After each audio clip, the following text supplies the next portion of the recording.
हाय, मेरा नाम है Chinmay and welcome to mind of fiction. आज मैं आपको एक्सप्लेन करूंगा ड्यून बुक की रियल स्टोरी। मतलब इस वीडियो से हम स्टार्ट करने वाले हैं ड्यून की रियल स्टोरी।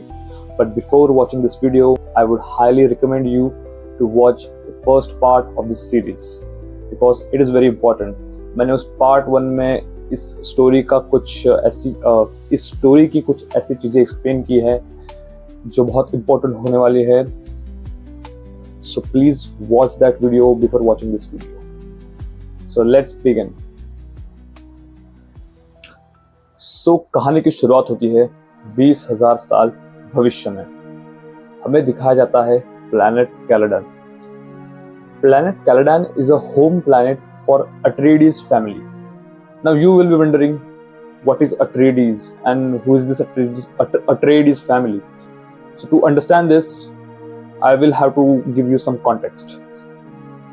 So, इस ड्यून यूनिवर्स में एक बहुत बड़ा गैलेक्टिक एम्पायर एग्जिस्ट करता है जिसे रूल करते हैं, करेंटली रूल कर रहे होते हैं the great ruler Shaddam the fourth. And we all know कि एक रूलर पूरे एम्पायर को रूल कर नहीं कर सकता, मतलब उसको हैंडल नहीं कर सकता।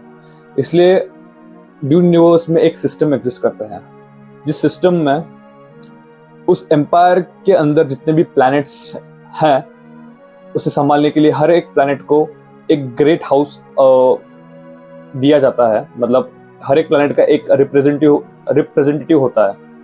वैसे ही प्लैनेट कैलेडान का रिप्रेजेंटेटिव होता है हाउस अट्रेडिस। मतलब अट्रेडिस फैमिली पूरे प्लैनेट कैलेडन को संभाल रही होती है। सो I hope you understood this. And planet Caledon पर अट्रेडिस फैमिली पिछले 26 जनरेशन से राज कर रही होती है। So, जैसे मैंने कहा, कहानी की शुरुआत प्लैनेट कैलेडन पे होती है। यहाँ से सीन शिफ्ट होता है और हमें एक कैसल दिखाया जाता है। ये कैसल होता है हाउस अट्रेडिस का, जहाँ पे अट्रेडिस की पूरी फैमिली रहती है। इसी कैसल में हमें एक रूम दिखाया जाता है। उसी रूम में एक छोटा 15 साल का बच्चा सो रहा होता है। उस बच्चे का नाम था पॉल अट्रेडिस। हम देख सकते हैं कि उस रूम के बाहर, मतलब हॉलवे में, उसी रूम के डोर के पास 2 औरतें अंधेरे में बातचीत कर रही होती है। इन 2 औरतों के बारे में कुछ बताना चाहूंगा। इन 2 औरतों में से एक औरत थी जेसिका। जेसिका जो होती है वो पॉल की माँ होती है। एंड दूसरी औरत होती है Gaius Helen Mohiam. I hope I am pronouncing it right. So Gaius Helen Mohiam and Jessica, ये दोनों बेने जेजेरेट के ग्रुप से बिलोंग करती है।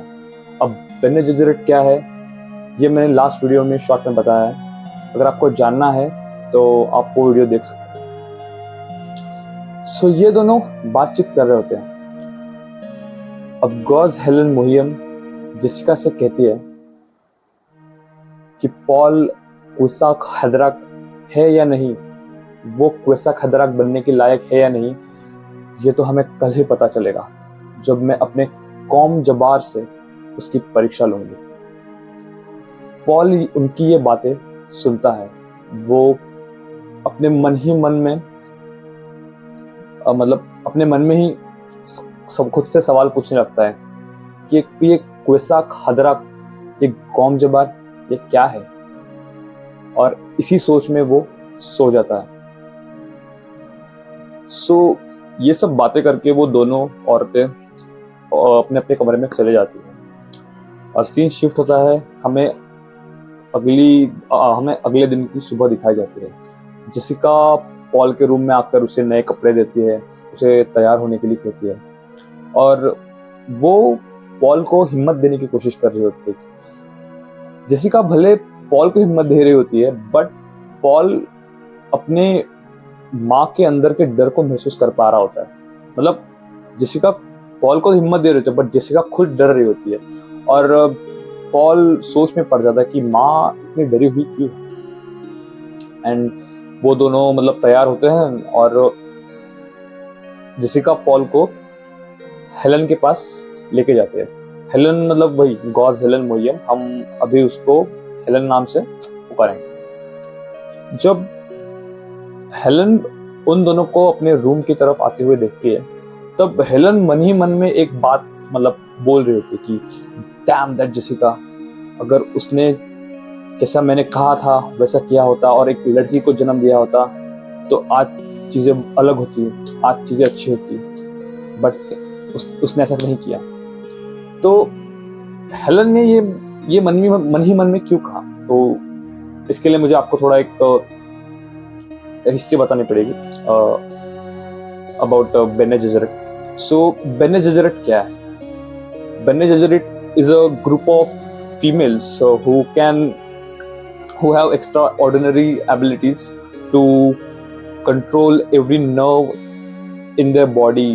वो अपने होने वाले बच्चे का जेंडर तक डिसाइड कर सकते थे और अपने वॉइस से दूसरों को कंट्रोल तक कर सकते थे। बट इस बेने जेजेरेट के ग्रुप का एक पर्पस था, सदियों से एक मतलब पर्पस है।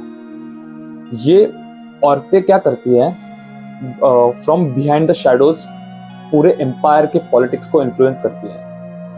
और सदियों से इनका एक पर्पस था कि जो रॉयल ब्लड वाले मतलब एकदम हाई ब्लड लाइन वाले जो मेल्स होते हैं, जैसे किसी प्लैनेट्स के ग्रेट हाउसेस के बड़े ओहदे पर होने वाले मेल्स या फिर और मतलब बड़े मतलब हाई रेप्यूटेड मेल्स के सेक्सुअल संबंध मतलब क्रिएट करना और उनके मतलब क्रोमोसोम्स को लेके मतलब खुद प्रेग्नेंट हो जाना।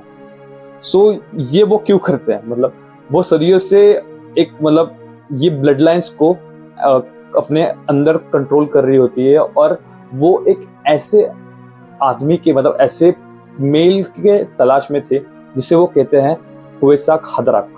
सो मतलब वो मानते हैं कि फ्यूचर में एक क्वेसाक हदराक आएगा, मतलब एक मसीहा आएगा और पूरे इस ह्यूमैनिटी को एक अच्छे और मतलब एक बहुत अच्छे स्टेज पे लेके जाएगा, मतलब इन शॉर्ट की पूरे मतलब डिफिकल्टीज को हटा देगा और ह्यूमैनिटी को सफलता की ओर लीड करेगा, ऐसा उनका मानना था। इसलिए बेने जेजेरेट का ग्रुप क्या करता है, अपने आप को और अपने बेने जेजेरेट के ग्रुप के औरतों को ऐसे हाई रेप्यूटेड मेल से सेक्सुअल रिलेशन क्रिएट करवाता है और उनका बच्चा अपने कोक में वो पालते हैं और उन बच्चे का जेंडर डिसाइड करते हैं हर बार वो एक फीमेल को ही जन्म देती है। सो या it is a common thing for them कि हर एक बेने जेजेरेट हमेशा एक फीमेल चाइल्ड को ही बर्थ देगी।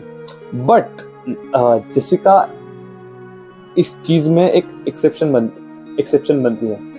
जब जेसिका को पॉल के पिताजी के पास मतलब कैलेडान के रूलर ड्यूक मतलब लेटो अट्रेडिस के पास भेजा जाता है इसी पर्पस को फुलफिल करने मतलब लेटो अट्रेडिस के साथ वो सेक्सुअल रिलेशन जनरेट करेगी और फिर वो उसके बच्चे के साथ प्रेग्नेंट हो जाएगी। सो इसी पर्पस के लिए वो उसे भेजा जाता है। बट जेसिका लेटो अट्रेडिस के प्यार में पड़ जाती है और लेटो को अपने वंश को आगे बढ़ाना था, इसलिए उसे एक मेल चाहिए था। तो जेसिका अपने प्यार के लिए बेने जेजेरेट के आदेश का उल्लंघन करती है और एक फीमेल चाइल्ड को छोड़ के वो एक मेल चाइल्ड को बर्थ देती है और वो बच्चा होता है पॉल अट्रेडिस। इसी वजह से हेलन ने ये बात अपने मन ही मन में कही कि अगर जेसिका ने उस वक्त बच्चे को जन्म दिया होता और बेने जेजेरेट के आदेश का पालन किया होता तो बहुत अच्छा होगा। So that was story behind it. Jessica की जो गलती हेलन को दिखाई दे रही होती है, यही गलती ड्यून यूनिवर्स को पूरी तरह बदलने वाली होती है। जेसिका और पॉल रूम के अंदर एंटर करते हैं और पॉल अभी भी महसूस कर पा रहा होता है कि उसकी माँ कितनी डरी हुई है। वो लिटरली शेक कर रही होती है, उसके पूरे चेहरे पर पसीना था और बहुत बहुत डरी हुई होती है, बट पॉल समझ नहीं पाता कि वो इतनी डरी हुई क्यों है। हेलन जेसिका को रूम के बाहर जाने के लिए कहती है और जेसिका वो बात मान लेती है। पॉल को ये बात पसंद नहीं आ रही थी कि वो हेलन उसके माँ के साथ ऐसी बात क्यों कर रही है। हेलन और जेसिका के रिलेशन में आपको बताना चाहूंगा। हेलन जो होती है वो जेसिका की बेने जेजरेट स्कूल में टीचर होती है, तो जेसिका हेलन की स्टूडेंट होती है, तो इसकी वजह से वो उसके साथ इतनी कैजुअली बात कर रही होती है। बट फिर भी पॉल को ये पसंद नहीं आ रहा था, वो तो थोड़ा चिड़चिड़ा सा हो जाता है हेलन के ऊपर। हेलन पॉल के ऊपर अपनी वॉइस यूज करती है और उसे अपने पास आने के लिए कहती है। पॉल को कुछ समझता नहीं है और वो अपने आप को हेलन के सामने पाता है। ये वही चीज है जब मैंने जो कहा था ना कि बेने जेजरेट अपने वॉइस से कंट्रोल कर सकती है, अगर वो कुछ कहने को वो लोग उसे फटाक से कर देते हैं। वही पावर हेलन ने पॉल के ऊपर यूज की। पॉल चिढ़ जाता है इसी चीज से भी कि वो वॉइस का यूज क्यों कर रही है उसके ऊपर। और हेलन उसे कहती है कि आज मैं यहाँ इसीलिए आई हूँ कि मुझे तुम्हारी परीक्षा लेनी है। पॉल पूछता है कि कौन सी परीक्षा। हेलन कहती है कि तुम एक ह्यूमन हो या फिर एक जानवर हो, ये मुझे जानना है। पॉल चिढ़ जाता है कि वो थोड़ा ऐसा घमंडी टाइप में आंसर करता है कि मैं लेटो अट्रेडिस का बेटा हूँ।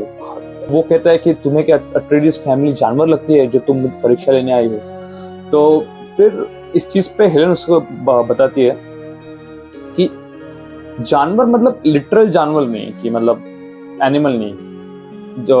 जब वो एनिमल कहती है तो उसका मीनिंग ये होता है कि तुम एक ऐसे ह्यूमन हो जो सिर्फ जानवरों की तरह, जिसे सिर्फ खाना, सोना और एक सेक्सुअल संबंध बनाना, सिर्फ इसी चीजों से फर्क पड़ता है, या फिर एक इन सब चीजों से भी तुम ऊपर हो। आप समझ रहे हो वो क्या कह रही है जब वो कहती है कि तुम एक जानवर हो या एक ह्यूमन हो। वो इसके लिए एक अच्छा एग्जांपल यूज करती है कि अगर जानवर किसी ट्रैप में फंसा हो तो वो उस ट्रैप से निकलने के लिए अपने पैर को चबा के अपने आप को उससे अलग भी कर सकता है और भाग जाता है। बट एक इंसान उसी ट्रैप में रहता है, उस पेन को इंडोर करता है जब तक उस ट्रैप को सेट करने वाला उसके पास नहीं आ जाता, और जब वो उसके पास आ जाता है तब उससे वो पकड़कर उसे मार सकता है। ये एक वो एनालॉजी यूज करते हैं कि what is the difference between an animal and human. Okay, so Paul फिर थोड़ा शांत होता है और हेलन अपने कपड़ों में से एक अबाउट 15 सेंटीमीटर का ग्रीन मेटल बॉक्स बाहर निकालती है, जिसकी सिर्फ एक साइड ओपन थी, बाकी पूरा वो पैक होता है।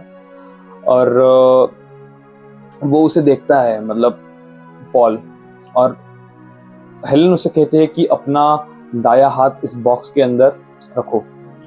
जैसे ही पॉल अपने हाथ को उस बॉक्स के अंदर रखता है, हेलन अपने कपड़ों में से एक नुकीली सुई टाइप की थिंग बाहर निकालती है और उसे पॉल के गर्दन के पास रख देती है, और पॉल को कहती है कि यह है मेरा गॉम जबार। इस हथियार के टिप के ऊपर एक बहुत ही स्ट्रॉन्ग जहर लगा हुआ है। अगर तुम्हारे स्किन के ऊपर सिर्फ टच भी किया ना तो विद इन सेकेंड तुम्हारी डेथ हो सकती है।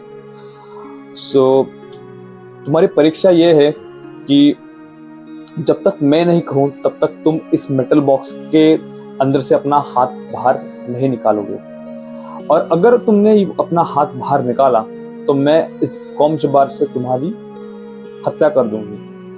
पॉल थोड़ा डर जाता है और थोड़ा सीरियस हो जाता है कि बहुत सीरियस हो जाता है, और वो सोचता है कि ठीक है, मैं इस परीक्षा को पूरी गंभीरता से दूंगा। और परीक्षा स्टार्ट होती है। पॉल का जो हाथ उस बॉक्स के अंदर था, उसे स्टार्टिंग में थोड़ी ठंडक फील होती है और अचानक से अपनी उंगलियों पर थोड़ी सी ऐसी टिंगलिंग वो फील कर पा रहा होता है। थोड़ी नाखूनों पे टिंगलिंग फील कर पा रहा होता है और थोड़ी देर बाद वो टिंगलिंग बढ़ जाती है। उसे ऐसा फील हो रहा होता है कि उसकी नाखून उसकी उंगलियों को खा रही होती है लिटरली, और वो बहुत एगनी, बहुत दर्द में होता है, बट वो पेन इंड्योर कर रहा होता है। थोड़ी देर बाद वो थोड़ी जलन सी महसूस करने लगता है अपने हाथ में। वो जलन इतनी बढ़ जाती है कि उसे लगता है कि उसके हाथों की स्किन लिटरली मेल्ट हो रही है। वो बहुत पेन में होता है और उसे फील होता है कि शायद वो पूरी स्किन उसकी जल गई है और अब सिर्फ अपने उसके हाथों की बोन्स रह गई।